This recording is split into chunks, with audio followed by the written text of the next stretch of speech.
Македонија е заглавена во минатото. Мажите доминираат, жените остануваат декор во политиката.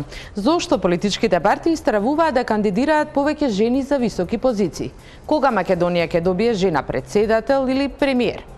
Во топ тема на ваша страна за родовата дискриминација дебатираат Мирјана Најчевска, Јордан Шишовски, Ѓулистана Марковска и Лура Положани. Почнуваме веднаш.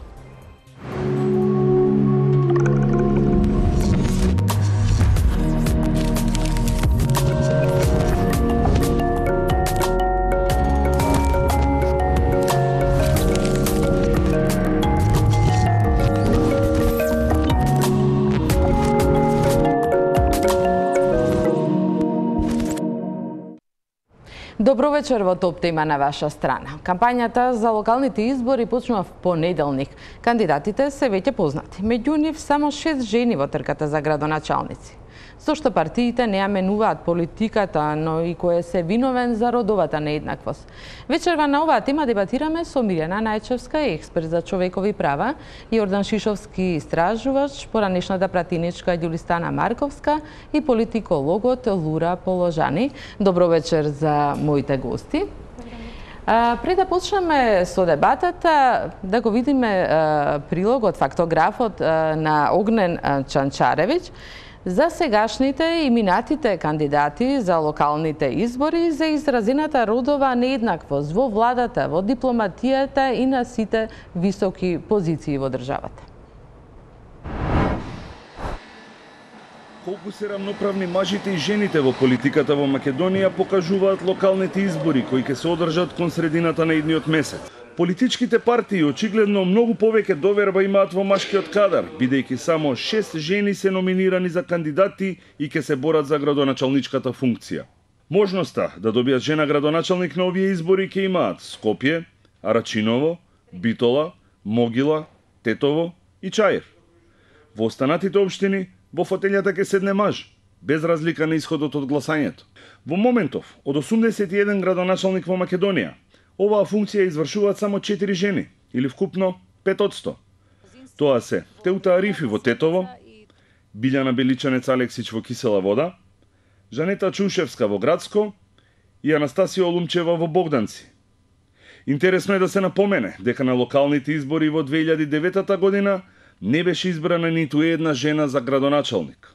Истражувањето на Народниот правобранител покажува дека иако жените представуваат третина од вработените на локално ниво, тие значително помалку се застапени на раководни позиции во рамките на локалната администрација и локалните јавни претпријатија. Жените таму држат само 1/4 од раководните позиции. Истражување, спроведено од Министерството за труд и социјална политика, пак покажа дека 2 пати поверојатно е маж да биде вработен во локалната администрација и јавните претпријатија, а веројатноста маж да биде поставен на раководна позиција е 3 пати поголема во споредба со жените. Во кандидатските листи за советници има нешто подобра слика кога станува збор за застапеноста на жените во однос на мажите, но тоа се должи на законските прописи според кои 40% од кандидатите мора да бидат од малцинскиот пол, во овој случај женскиот. Интересен е парадоксот кој се случи при предавањето на кандидатските листи за овие избори. На една помала партија, ДИК, мораше да ја врати кандидатската листа за една скопска општина, бидејќи во неа над 60% од предложените кандидати беа жени. Каква е сликата со родовата рамноправност во државната администрација? Во моментов, 1/3 од пратеничкиот состав на парламентот се е припаднички на понежниот пол, но мора да се нагласи дека тоа се должи на воведената квота за застапеност на половите уште во 2002 година. Од вкупно 41 пратеничка, најмногу се од опозицијската ВМРО ДПМН, во чии редови има дури 17. Владеачката СДСМ во собранието ја представуваат 13 пратенички. Значајно внимание во однос на родовите права и родовата рамноправност е посветено во новата програма на влада 2017-2020. Сепак, од 25 министри во владата, само 4 жени се носители на функции. Тоа се Радмила Шекеринска, Мила Царовска, Рената Десковска и Зорица Апостоловска. Владата минатиот месец во еден ден назначи 67 директори на владини агенции и институции. Родовата рамноправност и тука не беше запазена, бидејќи само 7 жени беа назначени за владени представници. Истражувањата покажуваат дека најмалку жени има на раководните места во македонските амбасади и конзулати. Еднаквоста меѓу мажите и жените е достигната во образованието, а судството пак е единствената гранка во државната администрација каде жените на раководни функции се побројни од мажите. Кога станува збор за економскиот сектор, без разлика дали се работи за државен или приватен, во само 3% од најголемите компании во Македонија, жените се застапени во телата со највисоко ниво на донесување на одлуки. Извештајот за глобалниот родов јаз за 2016 година ја рангираше Македонија на 73-то место од вкупно 142 земји. Тоа се бројките и покрај декларативните заложби што ги слушавме од партиите, многу е мал бројот на жените кои се кандидираат за градоначалници, а некаде се кандидати жени каде што не се очекува практично и да победат. Господјо Најчевска, на што се должи оваа ситуација? На што се должи? Многу тешко прашање. Се должи на тоа што, како што рековте, ние живееме во минатото. Живееме многу години наназад од она што представуваат развиени демократски држави. Живееме во времето на традиционалните вредности, на многу изразени стереотипи и предрасуди во однос на она што представува вклучување на жената во јавниот живот, па и во политиката. Всушност, најголемиот проблем и основната причина заради која што се соочуваме одново и одново со една ваква ситуација е отсуството на свест дека станува збор за дискриминација. Некако меѓу граѓаните, и меѓу жените, и меѓу мажите, не пробива сознанието дека ваквата состојба, отсуството на жените од јавниот живот и сите оние бројки кои што покажуваат дека жената е подоле во она што представуваат сопственички права, подоле на економските скалила, подоле во се она што представува користење на слободно време и излегување надвор од домот, всушност представува вид на дискриминација. Всушност во Македонија многу лесно, меѓутоа и многу подмолно проби таа така наречена структурна дискриминација. Дискриминација за која што луѓето не се свесни, заради тоа што се базира на минатото, се базира на флоскулата така било од секогаш. Така правеле и старите наши. Така е редот. Така ги воспитуваат и децата. Тоа е она што го знаеме и всушност ние не успеваме да излеземе надвор од она што представува долгогодишна и многу сурова дискриминација на жената, која што е исврлена од тековите на општествениот, на јавниот живот. И пропуштаме некако да ја пробиеме идејата дека борбата со тој вид на дискриминација не може да дојде од оздоа. Не можеме да направиме референдум со кој што одеднаш ќе им дадиме на жените еднакви права со мажите. Не е доволно да ги направиме законите еднакви. Потребна е многу систематска, многу континуирана и многу отворена позитивна дискриминација за да може жената да ја извлечиме од дупката во која што моментално се наоѓа и да ја поставиме на рамноправна основа во она што представува трка со мажот во јавниот и во политичкиот живот. Господице Положани, дали самите жени може би не се амбициозни за политиката, да влезат и да се ангажираат, па дури и да променат нешто во оваа ситуација? Колку вината кај нив може да се побара или кај помладите жени, ако велиме дека повозрастните се помириле со ситуацијата? Мислам дека многу мислат дека едната од главните причини зашто жените не се во политика е дека немаат мотивација или не сакаат или не можат. Ама студии покажувале, Реактор имала една студија за локална власт и во тоа се покажува дека жените всушност имаат повеќе мотивација од мажите за да бидат советници во општинските совети. Исто така и да викаме дека жените јавно можеби не ја покажуваат нивната мотивација, мислам дека и тука не е баш нивна, значи до нив, туку до општеството и тие улоги што општеството нели ги кажува дека овие се за жени, овие се терени за мажи.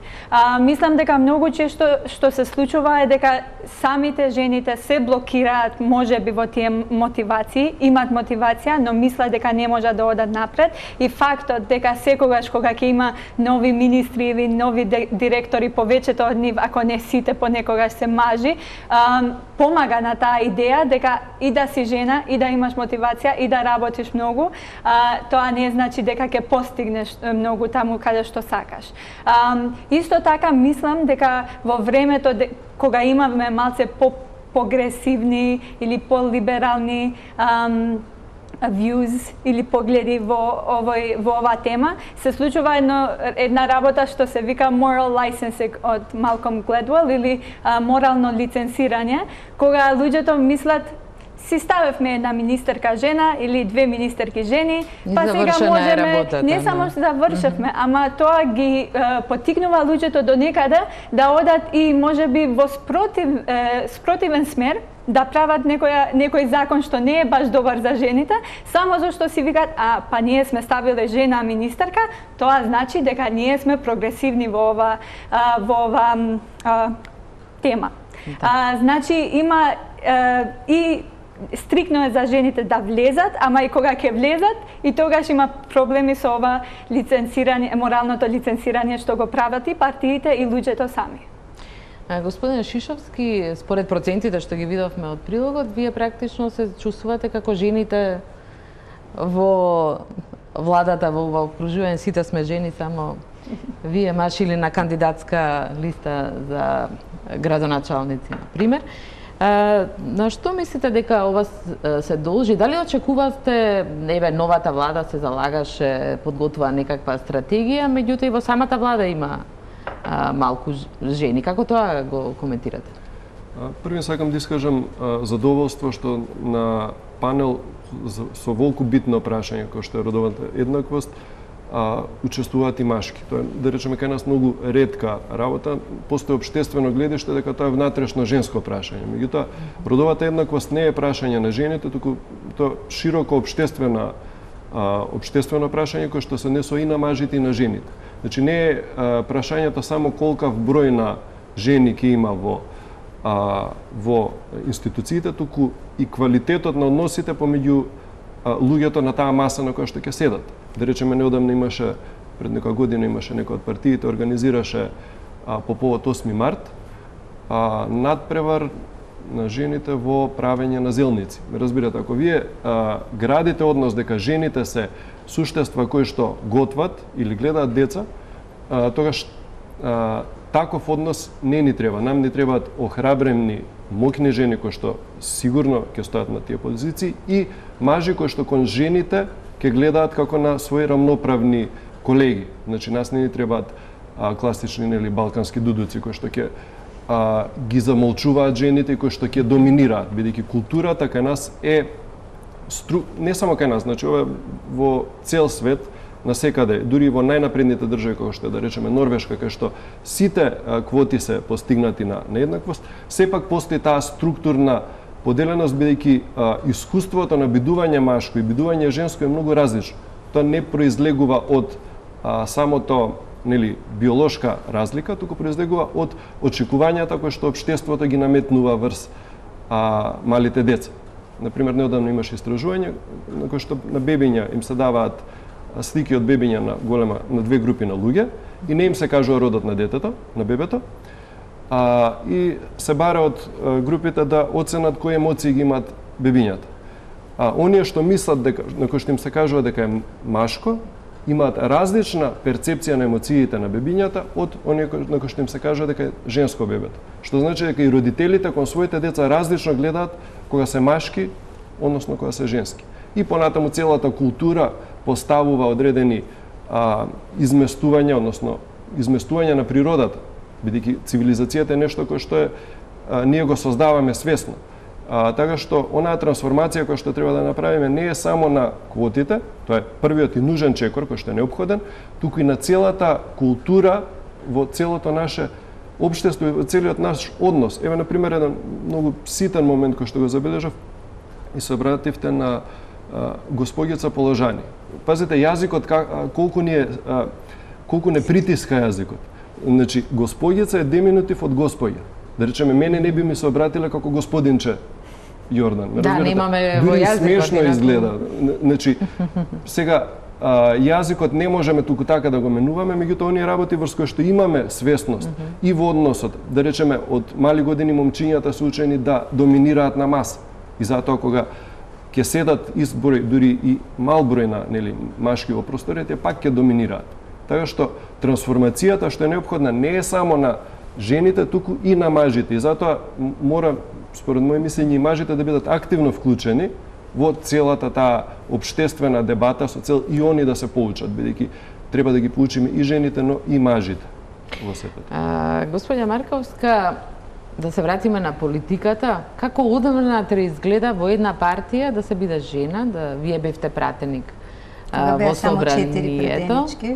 Беа само 4 и сега не се многу повеќе во собранието. Како изгледа во партија да стигнете во тоа до пратеничка функција, како оди тој избор и како ве третираат?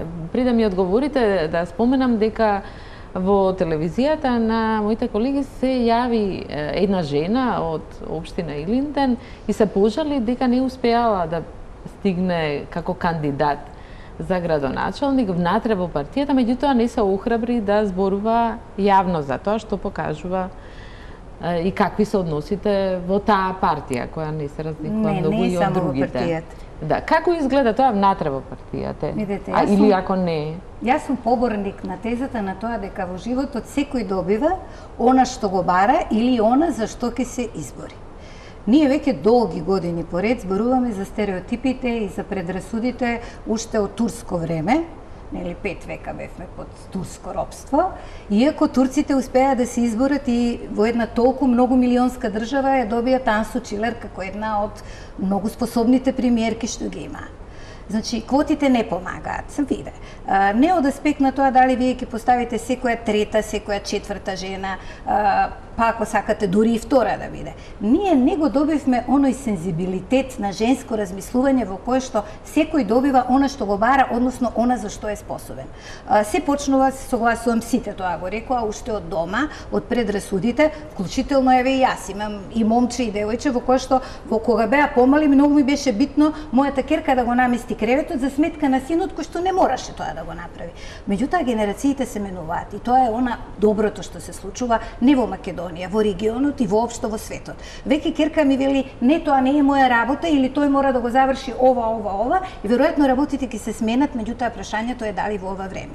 Господјата што се пожалила дека таа не се изборила за градоначалничко место, иако веројатно заслужила, веројатно работела, веројатно смета дека е способна, е сега единствениот чекор од сето тоа е да истапи и она што ви го рекла анонимно да стане и да го каже јавно. Бидејќи ако е способна, ако себе си се третира за рамноправна со оние кои што доминираат, посебно во сферата на политиката, бидејќи сепак е тоа во нашите предрасуди и глави машка професија, ќе стане, ќе се одважи и едноставно ќе почне да размислува на друг начин, ќе ја смени партијата или на крај краиш ќе формира дури и своја партија. Сите простори во Република Македонија се зафатени, од десно, од лево. Тоа е еден мал теснец кој што го нарекуваме женска партија, иако ја не сум поборник феминист, јас многу убаво се чувствувам во својата кожа. Сметам дека, замислете што би се случило ако на нашето политичко милје се појави женска партија која што ќе се одважи и ќе каже сите жени во Македонија нека гласаат за жените.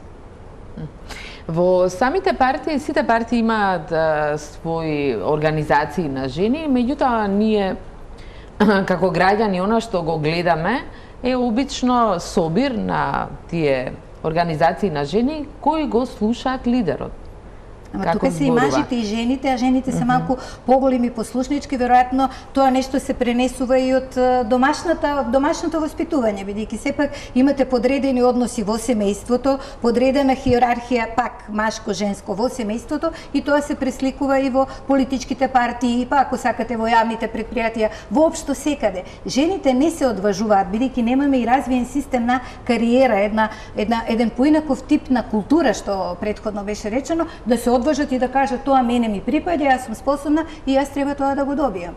Жените се попослушни едноставно. Или треба да бидат екстремно способни, многу поспособни од своите колеги за да сите на нив гледаат со страхопочитување, да кажам, или доколку се просечни, помеѓу просечен маж и жена, секогаш ќе се одлучите за машот. Господјо Болжани, партиите велат дека се одлучуваат да не кандидираат жени, оти гласачите не се подготвени да гласаат за жени, дека машките кандидати полесно поминуваат. Се согласувате ли со овој став? Тоа е нивно објаснување. Не се согласувам. Мислам дека ако партиите треба да ги представуваат до некаде елитите или тие што треба баш да се лидери, значи to lead, да водат, тогаш тие треба и да го водат ова тема и да викат време е да имаме повеќе жени. И гласачите да им кажат зошто е време и да може да прават една убава кампања и може тоа да се направи, само треба да се има волја. А нема волја. Јас искрено не ја гледам таа волја за да се приклучат жените во што поинтензивен, да викаме, во поинтензивна мера во јавниот живот воглавно. Значи, и од кога сум вратена во Македонија, отварам вака opinion shows, како што е вашето, и најчесто се случува, ако има жени, ќе биде ова, ама извртено. Значи, 3 мажи, 1 жена, ако ќе има жена, или нема да има жена. Значи, всушност не сме навикнати на жени што имат мислење или јавно мислење. И нема се уште толку многу место, јавно место, каде оние тоа можат да го кажат или да го експресираат. И значи не треба само од политичките партии ова да се почнува, туку од сите страни. Се согласувам со Јордан во тоа што не е муабет само за жени или не треба само жените да се вклучени во ова, не треба само жените во партиите да викат дека треба да има повеќе жени. Исто така не мора да имаме сите форуми за жени кои пак контрибуираат во тоа лицензирањето морално, зашто партиите ги викат имаме ние форум за жени, тоа значи дека ние сме подготвени за ова тема, ние сме прогресивни и така натаму.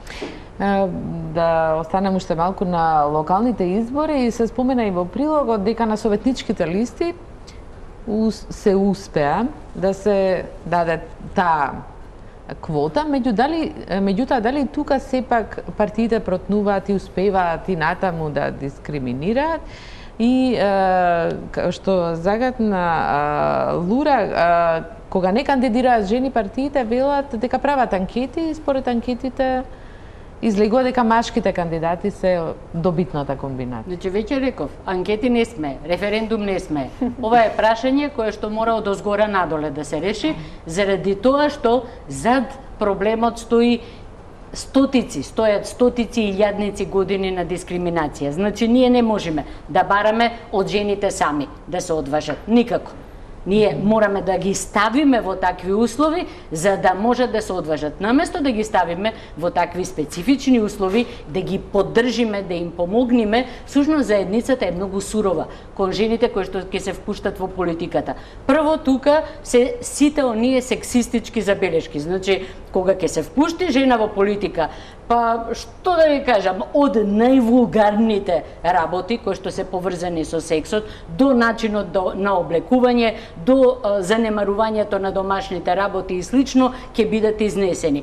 Потоа, во секој момент, она што веќе беше кажано, се бара од жената да биде 2, 3 пати, 4, 5 пати подобра, за да може да биде перцепирана како мажот. И она што го нема кај мажите политичари, секоја жена политичарка е представник на целиот пол. Значи, кога некоја жена политичарка ќе направи грешка, ќе речете, еве, вие сакавте жени да влезат, еве, видете што прават жените. Значи, таа е обременета, го има на себе товарот на целиот женски пол. Не викат, види вие мажите што правите, туку викаат, види вие жените што правите. Значи, јас сум многу за квоти. Јас сум и тоа за 50 на 100 квоти. Значи, ние мораме да постигнеме одредено ниво на квантитет, мораме да имаме многу жени, за да може меѓу тие жени да се издвојат и добри, и лоши, и подобри, и полоши, исто како што меѓу мажите има и добри, и лоши, и подобри, и полоши,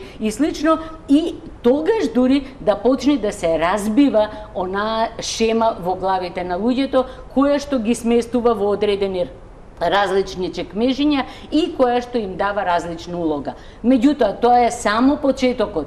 Она што понатаму треба да следи, тоа е деконструирање на целото општество, која што жената ја присилува да биде надвор од јавниот живот. Тоа значи жената која што е врзана за семејството, она што ја прави жената доблесна, а тоа е да мора да има сопруг, да мора да има семејство, да мора да има деца, па децата да бидат испрани, дотерани, па мажот со испеглана кошула и слично. Сето она што ја прави жената да нема исто толку време слободно како мажот, за да може да излези, да води дискусии, да се расправа, да се кара, да се развива во јавниот живот и се она што ја прави жената економски послаба, значи што ми имаме ние зависност економска, автоматски ние очекуваме дека таа жена и нема да може така лесно да се одважи да го каже она што го мисли, заради тоа што едно сум јас, друго е Ѓулка или слично, меѓутоа што е со оние жени кои што немаат каде да одат. Што ако ги остави мажот? Дома нема да ги примат, на улица треба да останат, значи они си прават сметка, чути, трпи, така било од секогаш, ќе се преживее, главно не ме тепа. Значи, тоа е психологијата која што кај нас се развива и заради тоа мораме одозгора да делуваме. И тоа многу јасно, многу отворено и да создадеме услови во кои што жените ќе можат да ни обстојуваат. Марковска, дали вие на своја кожа сте ја почувствувале оваа дискриминација, сексистички? Како не? Значи, едноставно е многу тешко да бидете супер жена, супер мајка, супер сопруга, како што сум очекувала дека ќе бидам, и уште и супер активна во собрание, и супер кога ќе излезам, и беспрекорно да бидам облечена, и секогаш да ми се најде некаква мана. Во се ова што го рековте се пронаоѓам. Меѓутоа има една друга работа. Значи, веќе 10-12 години сум на полето на офталмологијата, која што е женска гранка, како што е образованието, како што е судството, како што е генерално можеби медицината. Можете ли да замислите гранка во која што 95% се жени, а ги водат машки? Директорите им се мажи, јас не можам и тоа да го сватам. Замислете, подеднакво успешна жена, подеднакво успешен офталмохирург, одличен диагностичар, се одлично. 95% женски колектив, директор е маж. И тоа објаснете ми. Ниту се работи за жена која што мора да трпи, ниту се работи за жена која што не е финансиски стабилна. Туку едноставно или наметнување на машкиот пол, или немање на доволно тестостерон, пошто жените по дефиниција имаат, ама многу малку, за да може таа агресивна нишка да дојде до израз и да се наметнат. Како вие го објаснувате ова шушост? Оваа машка доминација. Да, доминација, значи не станува збор само за позиции на жените во тие, значи не само промислување на бројот на жените, туку промислување на самите позиции, бидејќи историски гледано, лидерските позиции се промислени од страна на мажи врз основа на критериуми кои што се машки во онаа смисла на машко воспитување и образување. Значи на оној начин на кој што момчињата се воспитуваат да се однесуваат во својата заедница, на тој начин се воспитуваат и лидерите да се однесуваат. Во таа смисла, лидерските позиции се дизајнирани да бидат машки. Она што треба да го направиме е да ги трансформираме, да ги промислиме самите односи на моќ во општеството. Тоа значи дека дури и законски тоа може да се смени. Директорот не треба да биде оној кој што ќе диригира и кој што ќе казнува и наградува и кој што ќе има апсолутна моќ, на начин на кој што таткото има апсолутна моќ во патриархално семејство. Туку таа општествена позиција треба да се измени. Исто така надпреварот, компетитивноста е особина која што се воспитува кај момчињата. Потребен е и надпревар, меѓутоа потребно е и слушање. Гледате, во нашето општество девојчињата се учат да слушаат, не да зборат многу, и затоа и на маса која има еднаков број на луѓе, повторно машките доминираат, бидејќи они се природно им доаѓа, они не мислат дека они треба да доминираат, едноставно природно погласно зборува, се наметнува, тоа му е дел од природата која што му е создадена во самото општество. Тоа значи дека и самата култура треба да смениме и самата структура на моќ, бидејќи ќе дојдеме во ситуација во која што жените ќе треба да бидат поголеми мажи во онаа негативна мачо смисла од мажите за да успеат да се одржат на позиција, што апсолутно не е добро. Значи ние треба и самите мажи што се на лидерски позиции да ги направиме да бидат по солидарни кон своите колеги, повеќе да слушаат, да бидат посочувствителни и повеќе и емпатија да имаат и разбирање за другите, да комуницираат повеќе. Исто како што и жените треба на некој начин да се изедначат во однос на самите лидерски способности и самото воспитување уште од мали и во целото општество и самата структура на општеството, која вие ќе видите 95% се од образованието се жени.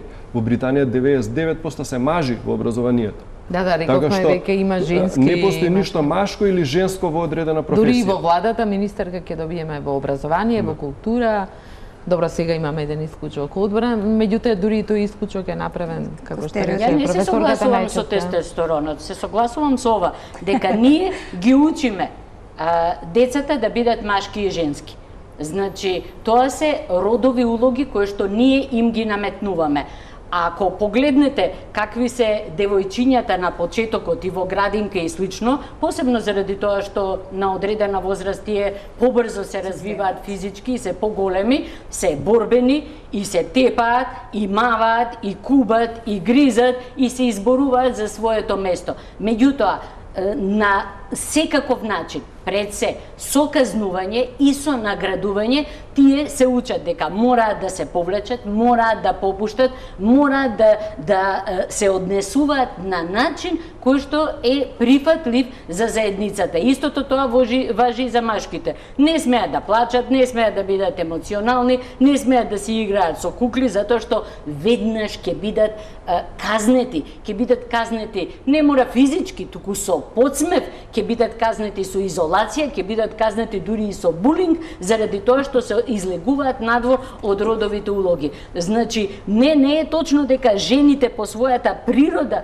се помалку борбени, туку ние ги учиме од најмала возраст, од месец дена бебе која ќе се роди, од моментот кога за машкото бебе ќе пука пушка, а за женското дете како беше она стреите ќе плачат и слично, од тој момент ние ги учиме да бидат машки и женски. Тука ќе направиме една куса пауза за реклами и се враќаме на дебатата. Продолжуваме со дебатата, гледате топ тема на ваша страна, дебатираме за родовата нееднаквост. Локалните избори и кандидатите кои се веќе објавени покажа еден преседан, беше поднесена една листа на една партија каде што имаше кандидирано повеќе од 50% жени и таа беше одбиена. Бидејќи квотата е многу помалку. Дали лура ова држање до овие квоти и натаму вака стриктно ќе обезбеди колку толку и треба да се задоволиме со тоа? Професорката зборуваше дека нели прво е воспитувањето е основно, меѓутоа во оваа дадена ситуација што може тука да се промени, да речеме, за следните избори? Јас лично ги поддржувам квотите. Мислам дека се потребни, особено во вакви случаи. Мислам дека проблемот со тоа е што во Македонија генерално не ги сваќаме добро концептот на квотите. Тоа се случува и со етничките малцинства. Ако стигат повеќе од 25, тоа е лоша работа. До 25 треба да дојдат, или до 20, или до 10, или која процент да даваш. Значи, тоа е идејата дека до тука мора една група да дојде, да постигне и после работата е завршена. И мислам, ова е една мисконцепција што е генерално за квотите во Македонија. Не ја гледаме како една можност за една група што има помалку да има еднакво со сите други. Значи, се уште гледаме на квотите како да им даваме нешто повеќе на тие што немаат. А всушност тоа е само еден начин да се постигне на еднаквото, што е многу важно.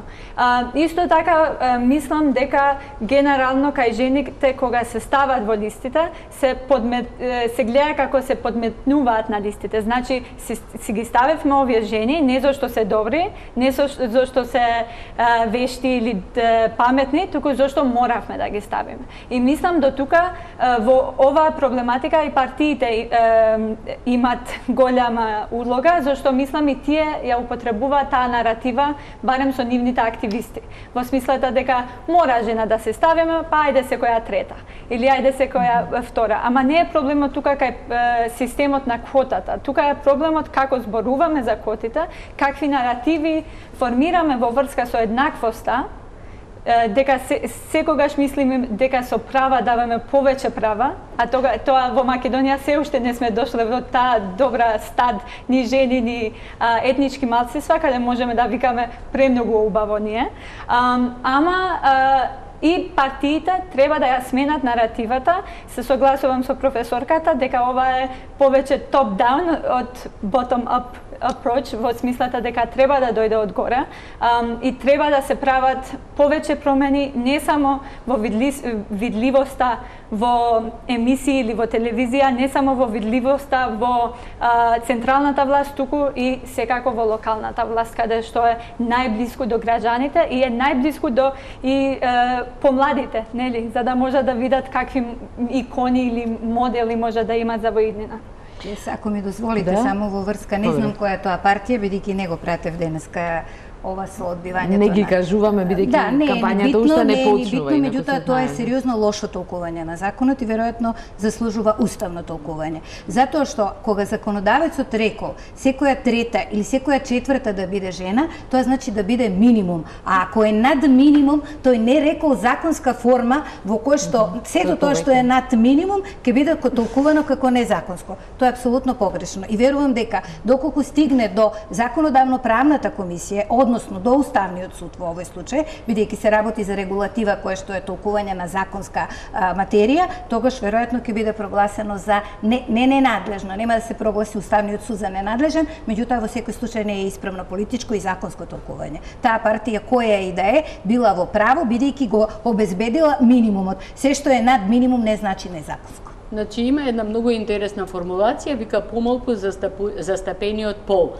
Меѓутоа, помалку застапениот пол, според она што представува законска регулатива во Македонија и посебно законот за заштита од дискриминација и законот за еднаквите можности, всушност се однесува пред се на глобално ниво. Значи, помалата застапеност се гледа генерално, не она што представува помала застапеност на конкретната листа, или во конкретната ситуација, туку во моментов на генерален план имаме помала застапеност на жените.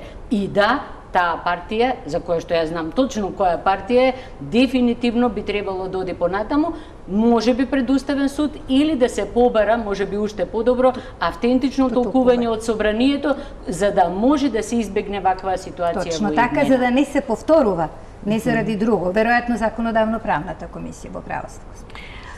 Шишовски, имаме една, може би, поинаква ситуација. Појавата на трите обвинителки на специјалното јавно обвинителство Катица Јанева, Фатиме Фетај и Ленче Ристовска, дали тие ја сменија некако сликата за жената во Македонија? Што мислите? Најверојатно, иако гледаме дека нели судската професија, не знам, за обвинителската како е повторно има доволно. Да, суди има доволно жени, меѓутоа поставувањето на жени кои што се општествено силни, кои што покажуваат одредена способност и кои што се препознаени како моќни да направат општествена промена е секако многу битно. Пред се е битно за генерациите кои што растат за идентификувањето, бидејќи вие ако не гледате, ако не можете себе си да се видите во одредена улога, вие нема никогаш ни да посакувате да имате таа улога. Например, пред година дена имаше во шах некој надпревар, во кој што за девојчињата наградата беше помала, 20-30% помала награда. И сега, аргументот од другата страна беше дека многу малку девојчиња има, нели, од 100% околу 1 до 2% се шахмајстори жени, нели, класична аргументација мачо е дека жените се нели недоволно интелигентни и така натаму. Меѓутоа, ако видите понатаму статистиката, ќе видите дека од сите деца што почнуваат да играат шах, само 1 до 2% се девојчиња. Тоа значи дека тоа е круг што се затвара. И ако наградата е 20 или 30%, тогаш она нема да има едноставно нема да се подразбира дека девојче треба да игра шах. И вие може да имате некој девојче кој што е супер генијално, кој што ќе заврши да биде, да речеме, манекенка само затоа што е убава, бидејќи во општеството се подразбира дека жената треба да биде убава. И затоа овој систем... извинете, и глупава. Секако. Заедно тоа, одио комплет. Така што тоа е нешто кој што се подразбира во нашата култура и вакви позитивни примери можат само да поттикнат и да им дадат повеќе храброст и на останатите, да речеме, девојки да влезат, бидејќи скоро гледав статистики, околу 55-6% од сите дипломирани се девојки. Така што, подоцна дури и во професорските, во академските кругови, доминираат повторно мажите. И сега, тоа не е само од себе идентификувањето како доминантни и недоминантни, туку и од внатрешниот однос во семејството кон родителството, например. Се подразбира дете кој што расте, гледа дека татко му лежи и гледа телевизија, мајка му пери и готви, и едноставно дали е момче или девојче, оно влегува во таа улога дека машкото треба ова да го прави, женското треба ова да го прави. Кога имаме вакви позитивни примери на личности кои што се силни и храбри во своето општество, тогаш мислам дека тоа ќе направи голем пресврт. За жал, оваа трансформација која што очекувавме во општеството не се случи, бидејќи новата влада која што толку инсистираше толку на СЈО, за жал потврли во однос на овој аспект на родовата еднаквост. Видовме со бројките дека бројот на жени е многу драматично мал. И во владата, и сите советнички места, едноставно тоа е недопустливо. Најчест, како вие го објаснувате ова феноменот со трите обвинителки? Дали тие менуваат перцепцијата некако за жените? Или Да, ја менуваат. Мислам дека дури и намерно беа поставени три жени за да може да облагне атакот кој што би бил насочен кон СЈО, и мислам дека една многу смислена пропагандна тука игра беше направена. И мислам дека добро. Последиците покажаа дека е добро направена играта и покрај тоа што можеби можеа некои други кандидати да бидат подобри и слично. Меѓутоа, неколку пати беше спомнато овдека судството. Ако погледнете во Врховниот суд колку жени има и колку мажи, веднаш ќе видите дека повторно го имаме тој така наречен стаклен плафон до кој што можат да дојдат жените. Значи да, жените можат работно да бидат ангажирани, како што се оди нагоре, сегуваат жените и раководството, па дури и во многу училишта во кои што има 100% жени или 99,9% жени, директорот одеднаш ќе се појави маж и слично. Значи тоа е таа перцепција на луѓето дека да, жената може добро да работи. Жените се многу исполнителни и на време ги сработуваат работите и слично. Ама го немаат тоа да раководат, го немаат тоа да организираат. Тие можат да ги извршуваат работите.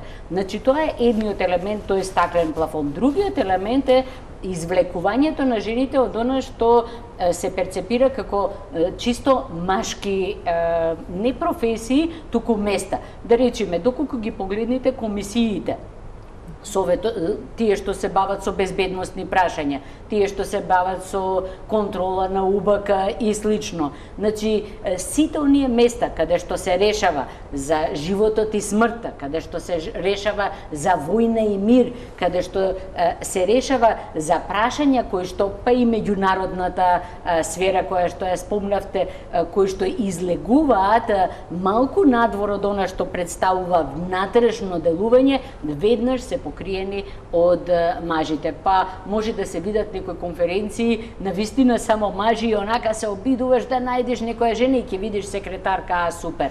Ако ги видите сликите од подпишувањето на Охридскиот рамковен договор, ќе видите дека мажи го подпишале Охридскиот рамковен договор и има една жена која што им ги подава само списите за подпишување. Мислам срамно, заради тоа што од она што представуваат конфликти, она што представуваат вооружени конфликти, бегалски кризи и слично, всушност многу повеќе трпат токму и жените, и семејствата и слично, меѓутоа тие никогаш не се внесени во процесите на одлучување, посебно не на местата каде што на вистина би можело да се слушне нивниот глас. Може ли да бидеме малку самокритични? Да. Апропо ова што го рече господја Најчевска, се согласувам. И точно е така. Меѓутоа, дали квотите подобрија малку во начинот на размислување на нашите политички актери, што се во собранието, па ако сакате и во владите, да донесат еден нов начин на размислување. Ние формално се разликуваме од мажите не по способноста, можеби по конституција, по хормони, по едно по друго. Меѓутоа, имаме и друг начин на размислување кој што нека биде и по заобиколен пат, сепак ќе стигне до вистинскиот начин кој што можеби и ќе биде и компромисен. Се согласувам потполно за оно што беше направено со СЈО. Меѓутоа, ние имавме еден сериозен закон во собранието, тоа е законот за абортус. Замислете, не се одважија жените од поедини партии кои што гласаа против овој закон да станат и да размислуваат како жени. Не зборувам како пратенички, не зборувам како председатели, не зборувам ништо. Едноставно како жени. Требаше толку години поред да се стигне, да се реши дека тоа прашање е прашање за кое што исклучиво решава жената, не се одважија. Без оглед што станува збор за жени кои што сепак треба да бидат некаков урнек во кој што ќе се само идентификуваат некои други нови млади генерации. Ја тоа сепак би го поврзала со партиската послушност. Кај нас, значи, да не ги помешаме тие работи, да речеме кај нас пратениците нема да изгласаат закон со кој што, или барем не сум видела да запнале да изгласаат закон со кој што ќе се заштитат луѓе, ќе се заштити животната средина на соодветен начин, со кој што ќе се ослободиме од ова што представува загадување во средината и слично, независно што и мажите и жените на еднаков начин ги третира, заради тоа што се следи одредена партиска политика. Така што тука малку се помешани работите, значи од една страна го имаме тој послушнички менталитет во однос на партијата, на раководството на партијата, и од друга страна го имаме проблемот на она што представуваат женски улоги. Се извинувам, може вие сакате да Не, кажете. истото во смислата дека пак секогаш очекуваме од жените да реагираат на женски работи, а не значи дека нема конзервативни жени, не значи дека послушноста внатре во партијата нема улога. И во прашањето на квотата, мислам пак проблемот не е кај квотите, туку пак е во системот како ги третира жените што влегуваат по квота. Значи не е проблемот колку жени имаме внатре, е како зборуваме за тие жени. И ние и тие луѓе што се критични на системот, и тие што го поддржуваат системот, мислам дека секогаш некако многу често се случува кога жената како да нема агенција, во англиски се вика agency, ама тоа е како факторизација. Како секогаш нешто и се случува на жената или и прават нешто, ама таа самата не. И очекуваме дека само во неколку теми таа треба тој глас да го дава, и тоа како на абортусот или така натаму овие теми. Но мислам дека треба да се да не се мисли во овие многу стрикни како линии, зашто во овој начин и жените не можеме да ги мотивираме за да мислат за нешто друго или за да сака да бидат во нешто друго. Вака и викаме да, и од прогресивна и од непрогресивна, овие се твои теми и тие ќе ти остануваат. А всушност треба ова да се проширува. Шишовска, вие споменате како да назадуваме. Канадскиот премиер Трудо, кога го прашале зошто половина од неговиот кабинет се жени, одговорил зашто е 2017 година. Ние сме 2017 и имаме полоша ситуација во држава во однос на родовата нееднаквост. Да, добро, треба да разграничиме малку што се вика пропаганда.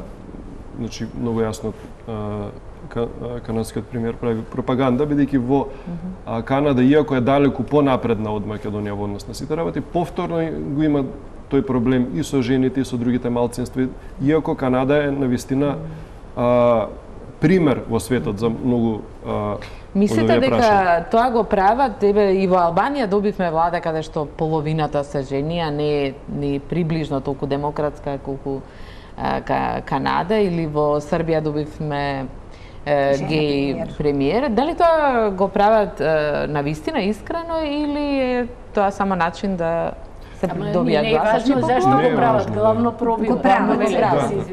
Не е ни важно зошто го прават. Значи, треба да бидеме свесни дека тоа е, да речеме, пропаганда, политичка едно друго. Меѓутоа, добро е политичарите, политичките опции да се надпреваруваат во сликата за себе си, која што ја представуваат во општеството.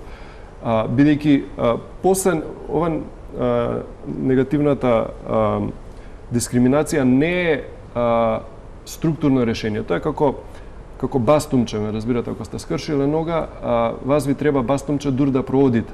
На тој начин и негативната дискриминација помага дур да проодиме. Меѓутоа, ако причината заради која што сте скршиле ногата, да речеме, нон-стоп сте на мобилен телефон, не ја смените, вие пак ќе паднете. На ист начин, и овие квоти може да помогнат многу, апсолутно, тие се почетниот чекор, меѓутоа мора целосното општество да се трансформира со цел да не се вратат назад, бидејќи, да речеме, кој ќе падне трудот, некојаш ќе падне таа влада, конзервативците се на чекор до нив, они истите политики ќе ги водат како што и претходно ги вода. 99% мажи, бели, главно. Британија исто, иако имаат жена премиер, повеќето секретари таму во владата се мажи. Дури и самата жена, една од главните негативни аспекти кои што ги нагласуваа кај Тереза Меј беше, кога беше надпреварот за лидерство, дека немала деца. Или такви некои абсурдни работи кои што, да речеме, маж никогаш не би прашале дали имаш или не имаш деца. Тоа е апсолутно, и тоа станува збор за Велика Британија и други земји. Значи, Хилари Клинтон исто се соочи со такви сексистички исмевање и така натаму. Ниеден маж не се исмева заради неговиот тестостерон или така натаму. Така што треба да ги сведеме работите на лични карактеристики, да ги смеваме ако се смешни, а не заради родовата припадност. Тука ќе направиме уште една пауза за реклами, па ќе продолжиме со дебатата. Продолжуваме со дебатата за родовата нееднаквост. Некогаш и мажите реагираат на родовата нееднаквост, иако ги обвинуваме за доминација. Деновиве се одржа еден настан што го проследивме во обид да се урна стереотипите и предрасудите. Неколку мажи се обидува да покажат дека се подготвени да ги заменат веќе поставените улоги и уште подобро да ја укинат таа поделба меѓу мажи и жени. Предлагам да го погледаме прилогот на Александар Манасиев. Пеглите на пареја се загреани, а лиштата подготвени за пеглање, штипките наредени, ножевите наострени, сукалата и тавите спремни за готвење. Но ако некој очекува дека за пеглите и за сукалата, како што е вообичаено, ќе се фатат жени, тоа овој пат не беше така. И мажите можат да готват, да пеглаат, да ги забавуваат децата. Ова беше мотото на првиот сајм за мажи кој викендов се одржа во Скопје. Жените седеја и гледаа, мажите се фатија за работа. Овој настан повеќе го замисливме да биде како перформанс преку кој што ќе се сподели пораката за ова дека мажите можат да ги вршат овие обврски во домот. Очекувањата беа дека ќе се пријават мажи и момчиња кои што ќе сакаат да ги надградат своите вештини, а понатаму очекуваме да се отвори дискусија во јавноста. Токму тоа е и она што зборував дека во првата фаза сакаме да споделуваме позитивни примери, а во следните фази сакаме да работиме со организациите кои што работат на женски права, со институциите, со широката јавност, за нивно запознавање со концептот на родово-трансформативни политики и за применување на истиот. На една страна се готвеше, мажите со престилки и со капи учеа да сецкаат зеленчук, да месат и да подготвуваат здрав и вкусен оброк за најмладите. Докажаа дека може да се носат со жените кога станува збор за готвење. Во друг агол, татковци учеа како најдобро да ги забавуваат своите деца. Низ игра, без таблети и компјутери, заедно со децата учеа и се забавуваа. Сметам дека ова е само еден позитивен пример од кој што сите може да научиме како можеме заедно да допринесеме за родова еднаквост. Не треба да ги делиме работите на машки и на женски, туку заедно да бидеме еднакви. Најмногу публика сепак имаше на местото каде се пегла и се пружаа што туку испраните алишта. Мажите учеа како најдобро се местат штипките, како се пегла на пареа, како се прави совршен рап на кошулите и панталоните. Овде мажите најмногу се испотија, но не се предадоа. Можам слободно да кажам уште од тинејџерски денови работам домашни обврски заедно со мајка ми. Воопшто не правам распределба на обврските во домот. Кај пеглањето научив два многу јаки момента. Тоа е парејата, за што служи, конечно знам точно. И има една мала ивица една кај пеглите, тоа е за оние рабови да се потфатат многу подобро кога се пеглаат кошули. Мажите беа и учители и ученици. Оние поискусните им покажаа на помалку искусните како да се снајдат во кујната или со пеглата. Треба да престана да имаме, не знам, различни мислења за тоа дека одредени работи треба да ги прават жените, одредени работи треба да ги прават мажите. Мислам дека сето тоа треба да биде во еден баланс, нели, да се поделат сите тие обврски и нормално сите работи што ги прават жените треба да ги прават и мажите. Жените во светот сочинуваат 40% од вкупната работна сила, но сепак се уште постои традицијата тие да бидат главни готвачи, перачи и пеглачи во домот, иако одат на работа. Но сликата пополека се менува.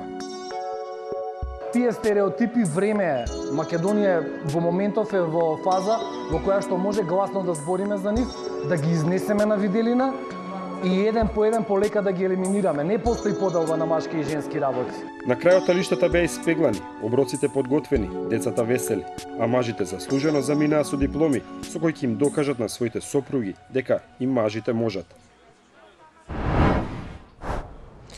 Ќе им докажат ли на своите сопруги дека можат? Значи, тоа е проблемот со со тие родови улоги. Тогаш кога жените излегуваат од родовата, од својата собствена наметната родова улога и кога ја прифаќаат улогата на мажот, тоа е качување на скалила нагоре. Значи, тоа се перцепира како напредок над способностите и надможностите на жената. Значи, и на тој начин и се вреднува. Кога мажот се обидува да влези во улогата на жената, во она што е наметната родова улога на жената, тоа се казнува, тоа се исмејува, тоа се смета за назадување на мажот и самите мажи всушност реагираат многу негативно заради тоа што тоа го перцепираат како издавање на машкиот род. Значи, некој се осмелил од конј да падне на магаре и на тој начин ја отвора вратата на еднаквоста која што во суштина на мажите воопшто не им е пријатна и не сакаат, или на голем дел од мажите не сакаат да ја постигнат. Вообичаено кога одиме на семинари, јас ги прашувам, добро, викам, што е работава со спростирањето на вешот? Дали жените имаат некои посебни органи, мислам на посебен начин развиени, па тие можат да спростираат веш, а мажите ги немаат тие органи, еве, и немаат такви штипки на место раце и слично, па не можат да спростираат веш, или со пеглањето и слично. Меѓутоа не е во тоа работата дали мажите или не можат или не можат, работата е дали смеат или не смеат. Во нашата заедница мажите не смеат да спростираат веш, заради тоа што ќе бидат исфрлени надвор од заедницата. Не смеат да пеглаат заради тоа што ќе бидат осудени. Тоа е еден таков вид на острахизам кој што просто ги исфрла од машкиот пол. И тој мачоизам кој што се форсира цело време, всушност оневозможува на вистина да го постигнеме вистинското еднакво третирање на мажите и жените. Искрено кажано, јас не знам да пеглам. Јас не пеглам. И јас не спростирам алишта во нашиот дом. Значи, постои поделба на работи, но она што можеш и што не можеш да правиш, што сакаш и што не сакаш да правиш, меѓутоа тоа нема врска со тоа дали си женско или машко, туку едноставно има врска со тоа дали сакаш, дали можеш, дали ти е интересно да го правиш или дали мораш да го направиш или не. Дали е лесно да не се биде мачо? Или е многу полесно да се биде мачо во нашето општество? Зависи од средината, зависи од воспитувањето, од домот, зависи од средината на училиште. Оно што е многу битно, што мораме да го разбереме, во однос да речеме на родовото насилство, дека првите жртви на родовото насилство се младите момчиња. Средината во која што живеат, брутална, во која што има таква малку по-мачо средина, ги крши нив првин, за после тоа они го интернализираат тоа насилство, го вртат кон самите себе си и после тоа насилство кој ќе пораснат изврива од нив и се истура или кон своите партнерки или кон самите себе си, и тоа е една од причините зашто мажите живеат 5 до 6 години помалку од жените, бидејќи се само уништуваат. И во таа смисла родовата еднаквост и борбата против тој мачо етос кој што е апсурден, не треба да биде само женска борба, значи и мажите треба да сватат дека тоа е нешто што нив ги убива, што ја труе средината околу нив и нив самите ги уништува животите. Господине Марковска, бевте искрена, па споминавте на почетокот дека и вашите деца ги воспитувавте, нели, што се машки, што се женски работи. Како сега Како може да се промени да нема таква строга поделба? Видете, средината многу влијае. Настрана што првите домашни Што навики вие ги правите примиле од против мене. тоа? Не, првите ги примиле. Меѓутоа, да речеме сега партнери, тоа се млади момчиња, девојче и синот и керката. Меѓутоа, јас сум многу среќна кога синот ќе каже па јас направив доручек за себе, за друштвото, за девојката и така. Таквото нешто не го правил дома. Не го правил за мене. Тоа значи дека сепак многу зависи од она што рековте, дали ќе бидат гетоизирани како единки или пак ќе се движат во такви средини во кои што нема да бидат малцинство, туку ќе може да го сподела тоа искуство, како и во овој перформанс што го видовме. Вие ќе добиете една диплома, меѓутоа многу е важно, како и за секоја друга диплома, дали таа диплома ќе стои закачена на ѕид, па ќе кажете еве јас што направи во еден ден, или тоа ќе ви биде редовна обврска која што нема да ја сметате како дел од перформансот, туку редовна работа со која што со партнерот си ги делите работите, како што рече професорката, во зависност од тоа кој каков афинитет има или што сака, што може или за што во моментот е спремен да сработи. Положани бевте долго време надвор, студиравте, се образувавте таму и кој ќе споредите ситуацијата со она што се случува тука и цела дискриминација и родова нееднаквост, како во западните земји тоа се надминало и може тука да се примени евентуално? Па мислам од неколкуте места каде што сум живела, Шведска била најдобра со родовиот аспект и тоа се знае глобално, ама во други места мислам дека исто така ја имат ова проблематика. Јордан преска спомнуваше Тереза Меј, значи во Велика Британија има тоа проблематика. Во Шведска почнале со квотите. Во Исланд се нели беше тој пример кога еден мал дечко вика: мамо, дали можат и мажите да се премиер? Зашто таму се навигнати нели со повеќе жени во раководни позиции. Значи може едно општество да дојде и до таа скала каде не може да се мисли во еден свет без женски жени во раководителни позиции. Може тоа да се стигне. Јас многу убав ми беше овој проект, ама во глава се мислев уште колку вакви проекти и колку колку овие вакви проекти во многу други години од сега ќе видам јас и видела и професорката и госпожата, значи во смислата дека правиме проекти, зборуваме дека ова е убаво, ама се уште многу малку се менува. Во сликите што ги имате позади, нели секогаш се вика за лидерите жени што се, ја скратија косата, треба да се да имаат посебна облика и всушност сите имаат пократка коса, освен Мишел Обама, и сите имаат една вака по бокси или по кутија гардероба и знам дека тука правам грешка зашто спомнам гардероба, ама во смислата дека на многу од овие жени, тоа се знае, има проблем, имале проблем и затоа во крајот на краиштата вака е резултатот. Со Хилари Родом Клинтон беше една од примероците, она имаше долга коса, па пократко отиде и на почеток презимето ѝ беше Родом, кога стана First Lady на Аркансас, тогаш стана Клинтон, зашто не можеше, значи цело време имаше коментари за нејзиното име. Значи работата чекаме, гледаме дека има проекти, има и волја понекад, ама се уште многу малку резултати имаме. И за крај едно прашање за сите вас. Ќе почнеме од професорката Најчевска. Кога Македонија ќе добие жена премиер или председател? Да ви кажам, и не е толку важно кога ќе добие председател или премиер жена. Многу е поважно кога ќе го добиеме она што представува изедначување во раководните структури. Значи, доколку обезбедиме во сите раководни структури, не само во државата, не само во јавните предпријатија, туку во управните одбори, во одборите на големите предпријатија и слично, да имаме изедначеност на мажите и жените, во тој момент веќе станува потполно неважно кој ќе биде премиер, дали ќе биде машко или женско за премиер. И да ви кажам, јас го чекам моментот кога од статистиката ќе биде извадена една графа, а тоа е графата домакинки.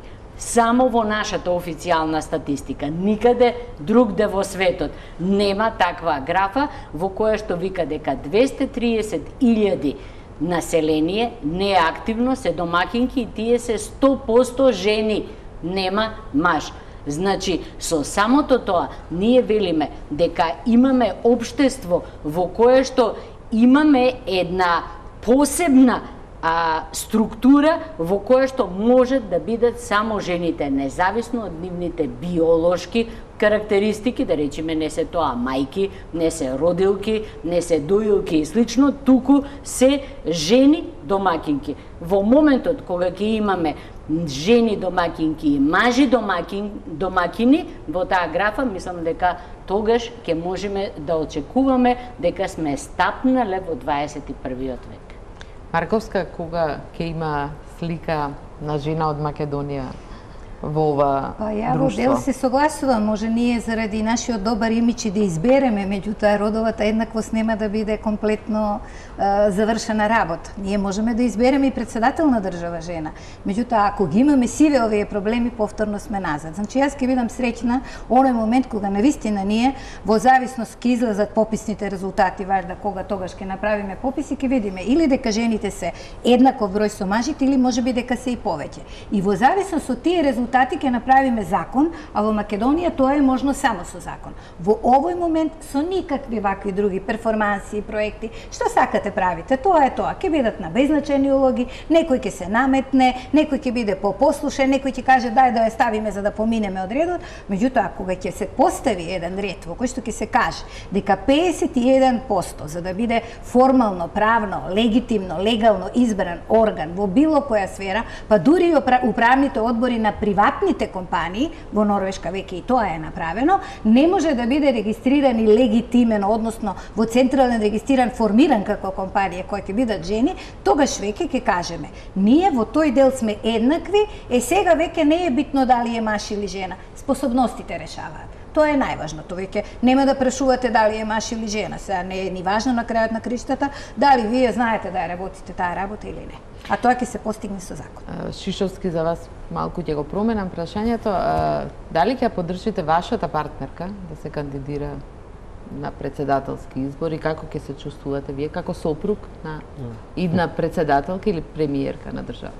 Апсолутно, тоа е сосема нормална работа. Значи, ако некоја личност има намера да се кандидира, да влегува во, да кажам, ако е доволно луда, да влегува во политика, апсолутно дека треба да има целата поддршка.